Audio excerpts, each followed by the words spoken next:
ये मेरे लिए हर्ष का विषय है कि आज मुझे डॉक्टर भीमराव अंबेडकर के नाम पर स्थापित बाबा साहेब भीमराव अंबेडकर विश्वविद्यालय के दीक्षांत समारोह में भाग लेने का अवसर प्राप्त हुआ।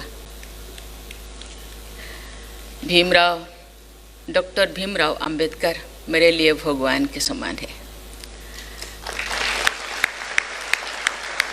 भीमराव अंबेडकर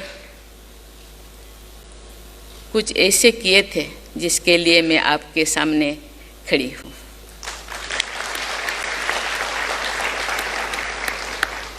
मैं आज डिग्री पुरस्कार और स्वर्ण पदक प्राप्त करने वाली सभी छात्र छात्राओं को बधाई देती हूँ। मैं इस विश्वविद्यालय के स्वच्छ और हरित परिसर में आकर बहुत प्रभावित हूँ। मुझे ये देखकर प्रसन्नता हुई है कि इस विश्वविद्यालय का वातावरण पर्यावरण के अनुकूल है। विश्वविद्यालय का परिसर अंतर्राष्ट्रीय ग्रीन बिल्डिंग मानकों पर आधारित है। नो मोटर व्हीकल डे और बाईसाइकिल बैंक जैसी प्रयास भी सराहनीय है। नवीनतम प्रौद्योगिकी का उपयोग करने तथा विद्यार्थियों के ज्ञान और कौशल को बढ़ाने के लिए ये विश्वविद्यालय देश के कई प्रमुख संस्थानों जैसे central drug research institute, NIPER, rivalry और IIT BHU के साथ सहयोग करके आगे बढ़ रहा है। मैं इसके लिए आप सबकी सराहना करती हूँ। बाबा साहेब अम्बेडकर के जीवन में जितना संघर्ष था उतनी ही उनकी उल्लेखनीय भी कार्य था। बचपन से ही मेधावी छात्र रहे डॉक्टर अंबेडकर ने अनेक चुनौतियों और बाधाओं का सामना करते हुए देश विदेश में श्रेष्ठ शिक्षा हासिल की। एक प्रसिद्ध विद्वान, मानवाधिकार कार्यकर्ता और कुशल वकील होने के साथ साथ वे स्वतंत्र भारत के संविधान निर्माता और देश के पहले कानून मंत्री भी थे। अपनी दूरदृष्टि के द्वारा उन्होंने अपनी व्यक्तिगत उपलब्धियां का इस्तेमाल और समाज कल्याण हेतु व्यवस्थाओं और प्रक्रिया को सुधारने के लिए किया। उनका जीवन मूल्यों और सिद्धांतों पर आधारित था। उनके आदर्श और मूल्यों से प्रेरणा लेकर आप सब कठिन से कठिन लक्ष्यों को भी साध कर सकते हैं। देवियों और स्वजनों, कल ही मैंने यूपी ग्लोबल इन्वेस्टर्स समिट के समापन समारोह में भाग लिया। ये समिट देश और प्रदेश में एक नई ऊर्जा के संचार का संदेश दे रहा है। इससे निवेशों और व्यापार के लिए अनुकूल वातावरण बन रहा है। आज मैं यहाँ से अपील करना चाहूँगी कि आप सब शिक्षा को इस अनुकूल वातावरण से जोड़ें। हमारे विश्वविद्यालय को एक ऐसे केंद्र के रूप में विकसित करें जहाँ जन कल्याण के लिए नई नई अनुसंधान किया जाए, फोर्थ इंडस्ट्रियल रिवॉल्यूशन के हब बने, स्टार्टअप के लिए इंक्यूबेशन सेंटर बने। मुझे हार्दिक प्रसन्नता होगी यदि हमारे शिक्षण संस्थान देश और प्रदेश में नई क्रांति और सामाजिक संपन्नता और समता के संदेश वाहक भी बने। आज भारत विश्व का तीसरा सबसे बड़ा स्टार्टअप इकोसिस्टम वाला देश है। सभी शिक्षण संस्थानों, विशेष रूप से विश्वविद्यालयों और तकनीकी शिक्षण संस्थानों से ये अपेक्षा है कि ये इस इकोसिस्टम का भरपूर लाभ उठाए और अपने विद्यार्थियों को रिसर्च और इनोवेशन के लिए प्रोत्साहित करे। उनका ये प्रयास भारत को इनोवेशन और टेक्नोलॉजी में एक सशक्त राष्ट्र बनाने में महत्वपूर्ण योगदान देगा। राष्ट्रीय शिक्षा नीति 2020 में भी रिसर्च और इनोवेशन की आवश्यकता पर जोर दिया गया है। कौशल आधारित शिक्षा, लचीली पाठ्यक्रमों और बहु विषयक दृष्टिकोण पर बल देने हेतु भारत को नॉलेज सुपर पावर बनाने ही इस राष्ट्रीय शिक्षा नीति का उद्देश्य है।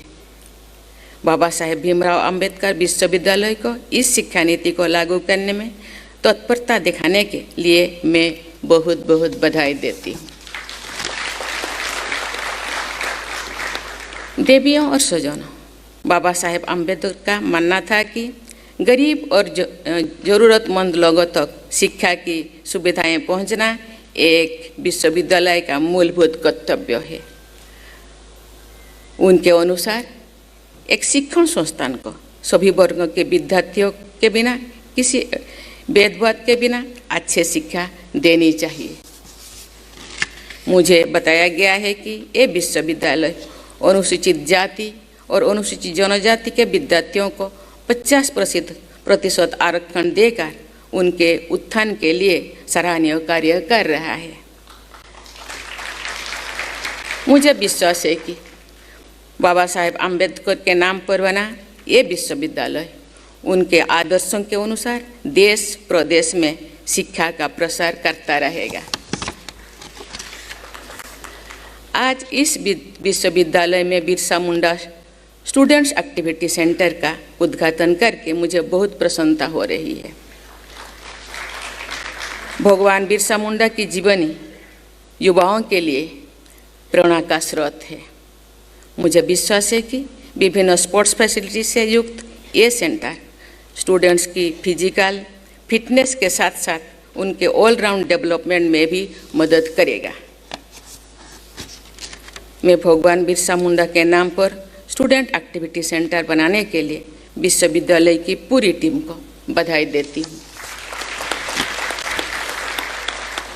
प्यारे विद्यार्थियों, दीक्षांत समारोह विश्वविद्यालय और विद्यार्थियों के लिए एक अत्यंत महत्वपूर्ण अवसर होता है। आज के दिन आपको कई सालों की कड़ी मेहनत का फल मिलता है। ये आपके और आपके परिवार के लिए हर्ष, उल्लास और गर्व का क्षण होता है। मुझे बताया गया है कि आज डिग्री लेने वाली विद्यार्थियों में से 42% लड़कियां हैं। साथ ही गोल्ड मेडल पाने वाले भी 60% छात्राएं हैं। मैं सभी विद्यार्थियों को बधाई देती हूं और बेटियों की विशेष सराहना करती हूं। इस अवसर पर मैं उन सभी अभिभावकों को भी बधाई देती हूं जिन्होंने अपनी मेहनत और तपस्या से देश को इस युवा शक्ति से धनी किया। मैं सभी शिक्षकों को भी सराहना करती हूं जिन्होंने अपने मेहनत और समर्पण से इन छात्र छात्राओं को ज्ञान से समृद्ध किया। आज इस अवसर पर मैं सभी विद्यार्थियों से कहना चाहूँगी कि जीवन में आप जो भी बनना चाहते हैं उसके लिए आज से ही प्रयास करें और अपने लक्ष्यों को कभी भी अपने मन मस्तिष्क से दूर ना होने दें। आप में से कोई विद्यार्थी प्राइवेट सेक्टर में नौकरी करेंगे, कुछ सरकारी सेवाओं में के जरिए अपने जीवन लक्ष्यों को हासिल करने के लिए अभी से सोच रहे होंगे। कुछ बच्चे एंटरप्रेन्योर्स बनेंगे। मैं चाहूँगी कि आप में से कुछ बच्चे अच्छे टीचर व प्रोफेसर भी बने। एजुकेशन और टीचिंग एक दूसरे से जुड़े हुए हैं।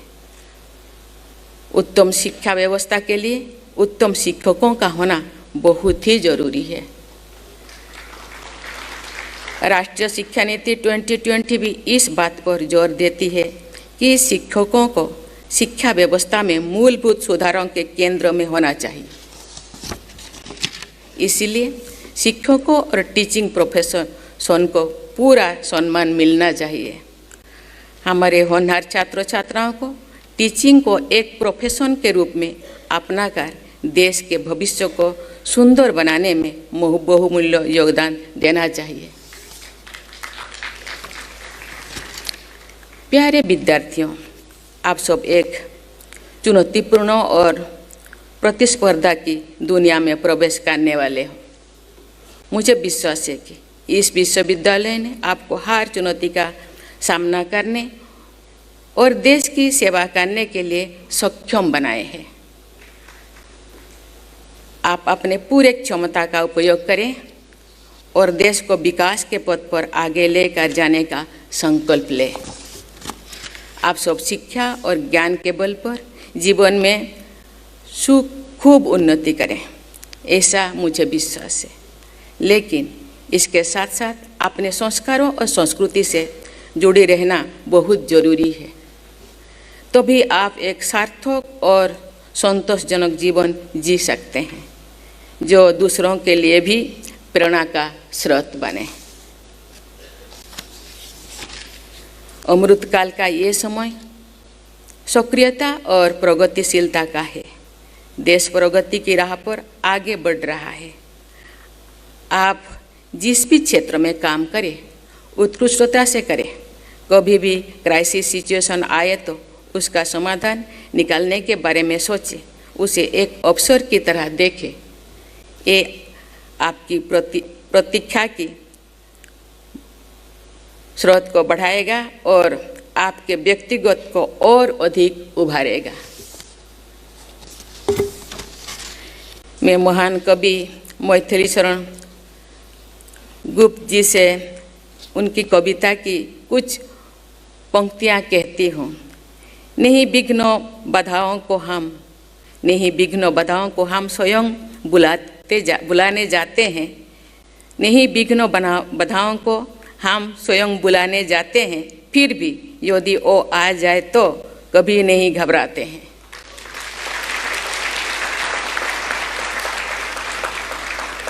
मेरे मत में तो विपदाएं हैं प्राकृतिक परीक्षाएं। उनसे वही डरे जो कच्चे हो, जिनकी शिक्षा दिखाएं कच्चे हो, उनको वही परीक्षाएं से डरते हैं। आप सभी से अपेक्षा है कि आप अपने समर्पण और ईमानदार प्रयासों के माध्यम से देश को आगे ले जाने की जिम्मेदारी लेंगे और साथ ही सामाजिक और नैतिक मूल्यों से भी जुड़े रहेंगे। मैं एक बार फिर सभी विद्यार्थियों और इस विश्वविद्यालय से जुड़ी सभी लोगों को बधाई देती हूँ। आप सबको एक पूर्ण रूप से विकसित राष्ट्र के निर्माण कार्यों में दृढ़ संकल्प और प्रतिबद्धता के साथ जुड़ना है और अपना अमूल्य योगदान देना है। आपके स्वर्णिम भविष्य के लिए मेरी अनेक अनेक शुभकामनाएं। धन्यवाद। जय हिंद, जय भारत।